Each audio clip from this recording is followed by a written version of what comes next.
दुनिया में दो तरह के लोग होते हैं, एक जो दौड़ रहे हैं और एक वो जो उड़ान भर रहे हैं। एक वो है जो अभी सीख रहे हैं और एक वो है जो उन्हें सिखा रहे हैं। एक वो जो ख्वाब देख रहे हैं और वो जो ख्वाब जी रहे हैं।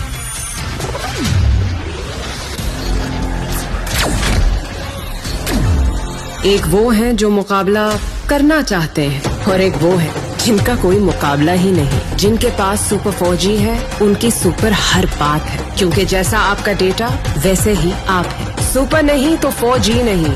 Jazz super 4G, Pakistan number 1 network. दुनिया को बता दो।